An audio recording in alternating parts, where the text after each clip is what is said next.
Assalomu alaykum. 92-93 yillarda ko'pchilik Xitoyga qatnasha boshladi. Namanganda ikkita bir kunda avtobus bo'lardi.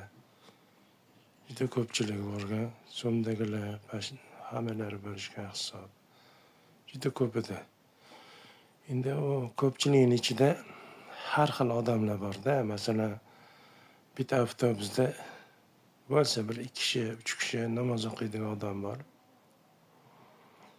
Iltimos to'xtab bir namozimizni o'qib olaylik desak, hech kim unamaydi. Orqada bo'sh joy 3-4 skameykani olib tashalgan. O'sha yerda qalqib o'qib olamiz bir nav qilib. Ichib borib kelganlar ham bo'ldi.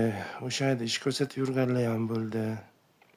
Keyinchalik sekin odam kamayib, bir haftada 2-3 avtobus bo'ladigan bo'ldi. Bir haftada bitta.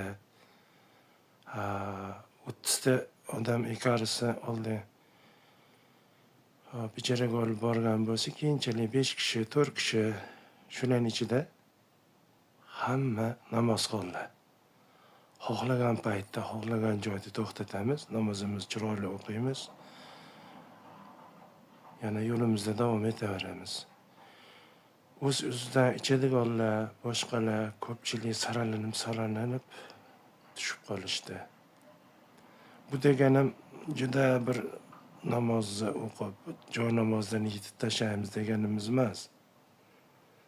Bu islom dasturul amalda to'g'ri yo'l ko'rsatadigan, bu islom to'g'ri ko'rsatadigan, to'g'ri yo'lni ko'rsatadigan din. Bunga amal qilgan odam kam bo'lmaydi. Hozir shu 5-4 avtobusni kira qilib borib keladiganlarning ichida ko'pchiliklarni oshna og'aylarimizni to'yxonalari bor, juda kuchayib ketishgan. Bittasi mana Azamboy oshnamiz. Onalari kechagina o'tib qoldi. Alloh taolo rahmatiga olsin. Bu agar ichmasdan to'g'ri yo'lda yurib, namoz niyoz o'qib, har xil oqimlarga kirkatmay buni orqasidan chiroyli to'g'ri yurgan odam yaxshi ko'karib, uni bosib yuribdi. Shunaqa.